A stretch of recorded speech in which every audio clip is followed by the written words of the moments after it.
Hi there and welcome to She Spice. Jay-Z humiliated Taylor quick on live air, and it appears he could possibly think twice about it very soon. So what precisely happened? The Brooklyn-conceived rapper gave his discourse at Sunday night's Grammys at the point when he was respected with the Dr.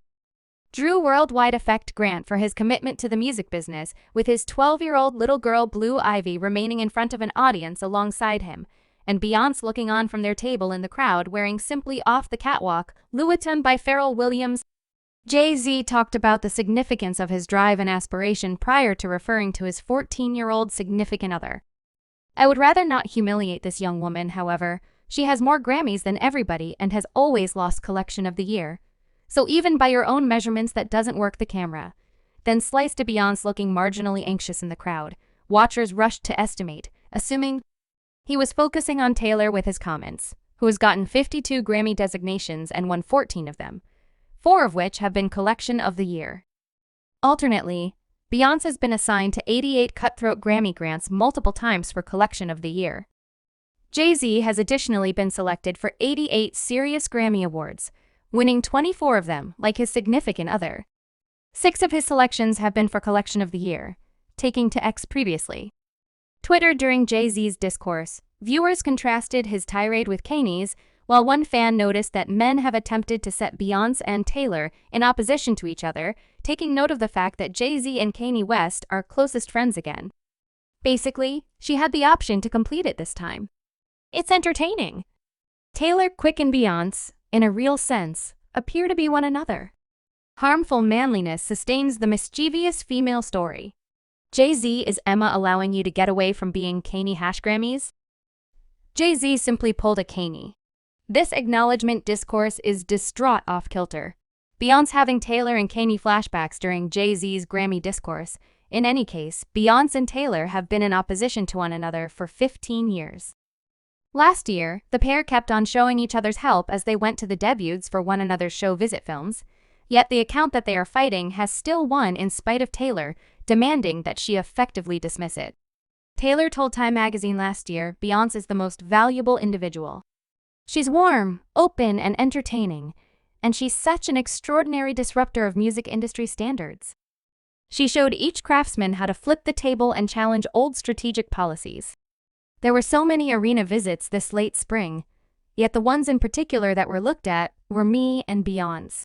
Obviously, it's extremely rewarding for the media and stan culture to set two ladies in opposition to one another in any event. When those two specialists are referred to as refusing to partake in that conversation, I believe it's extremist and lovely that both of us effectively reject that discussion. I realize we've advanced past that discussion since she and I are attempting to do greater things somewhere else. In Jay-Z's Grammy discourse, he said the honors were emotional, however ideal to succeed. Towards the beginning of his discourse, he said that his Grammy grants used to be utilized as sippy cups for Blue Ivy, yet presently she has her own Grammys. He said the 12-year-old won her most memorable Grammy as a mature, pious devotee with a composing credit for The Earthy-Colored Young Lady, which she won in 2021 for her mom. Jay-Z proceeded with how far we've come from Will Smith and Fun. Jeff won their most memorable Grammy in '89 and boycotted it on the grounds that it wasn't broadcast. Afterward, they went to the lodging and watched the Grammys. I didn't actually comprehend that it was anything but an extraordinary blacklist. He said that he then, at that point, did a comparable thing. However, at that point, I removed a page from their book. I was selected for the Best Rap Collection, and DMX had dropped 2 collections that year. The 2 of them were #1 hollers to DMX, and he wasn't named by any means, so I boycotted and watched the Grammys. I'm trying to say we need you all to take care of business. We love you all. We love you all. We need you all to get it right. Basically, get it near right in the meantime. Alyssa Farah Griffin reprimanded the move for detracting from Quick's notable night that saw her become the main individual in history to win 4 collections of the year. This is a long-standing thing. I think the nation has never moved past that. Beyoncé didn't win Collection of the Year for I'm Sasha Savage, and this returns to the Taylor show. She won for Daring that year equitably. I can say I figure Beyoncé ought to have won because I'm Sasha Furious. Griffin said on M-Day during a hotly debated issue about the service. proceeding to say that she didn't cherish parts of Jay-Z's discourse. "I simply could do without it. It seems like detracting from craftsmen who are winning that evening." Beyoncé has been such an emotionally supportive network for Taylor Quick. She made an appearance at the kickoff of her AIST visit film. Taylor went to hers, and it seemed like it was detracting from her, leaving a mark on the world that evening by winning the most collections of the year. Griffin kept referring to Quick's possible collection of the year triumph for Midnight Specialists. Sarah Haynes brought up, however, that Beyoncé wasn't in that classification this prior year. Legitimate Master, Radiant Austin, guarded Jay-Z for standing up for his mate. "I like that he dared to express it for his better half. I like when a couple who's had a turbulent relationship on occasion sees that lifespan, sees that affection, and sees them stand up for one another. I like that piece of it.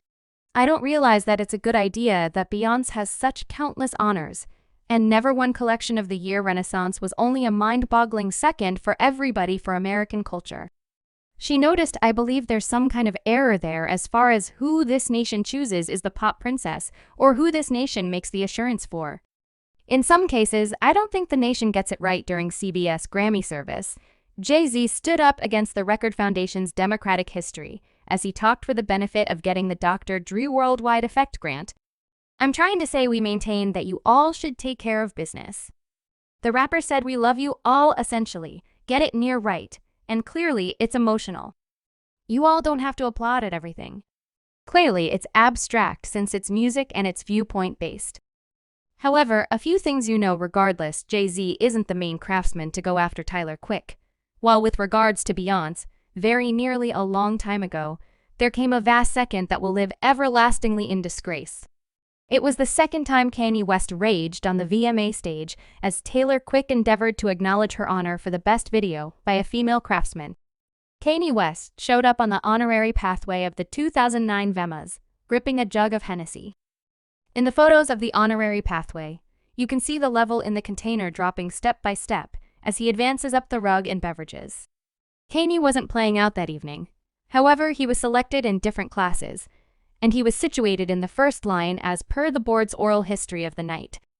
He passed the jug around to individual big names as he trusted that the show would begin. Taylor Quick showed up on the honorary pathway in a whimsical glass pumpkin-molded Cinderella mentor wearing a sparkling silver outfit. She was simultaneously getting over from the down-home music scene to standard pop. And interestingly, she'd been welcomed to perform at the VMAs to sing You Have a Place With Me. She was likewise up for an honor for the You Have a Place With Me video. The mentor and outfit were an intentional reference. Taylor was Cinderella, and the VMAs were the ball at which she could make her way into the universe of popular music. Taylor was designated in just a single classification as the best video by a female craftsman. Her huge rivalry was Beyoncé, whose video for Single Women Put a Ring on It was one of the most acclaimed of the year.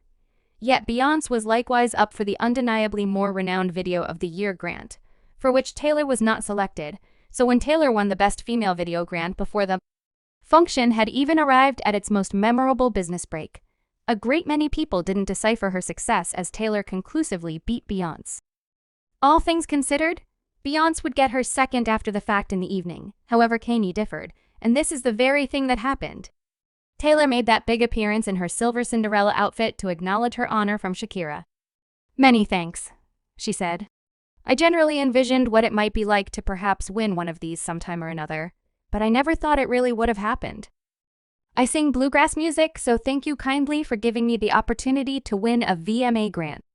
That is when Kanye jumped up from his fantastic view, surged onto the stage, and removed the receiver from Taylor's hand. "You, Taylor, I'm truly glad for you. I'm allowed you to get done, yet Beyoncé had quite possibly the best video ever." The camera sliced promptly to Beyoncé, who was gazing at the stage with her mouth and expanding in obvious ghastliness goodness. Kanye mouthed Bulletin's oral history of the occurrence. Kanye got back to his seat during the business split, and Pink became dependent upon him and reprimanded him while the remainder of the crowd frowned at him. MTV guided him out of the structure not long from now. Subsequently, Kanye was supposedly stunned that was approached to leave, and he was seen sometime thereafter at the Cine Gastro Bar Scene Pig in New York City's West Town. Behind the stage, both Taylor and Beyoncé were crying, and makers hurried to attempt to comfort them. It was a period delicate issue. Since Taylor was booked to perform during the following portion of the function, and keeping in mind that the principal half of her number, which sees her singing "You Have a Place With Me" on a New York Sea, ID tram vehicle was pre-kept, the last part in which she runs out of the tram to play out the last refrain on the top of a taxi, was intended to be live. Taylor gotten it together and got. Subscribe She Spice for more videos.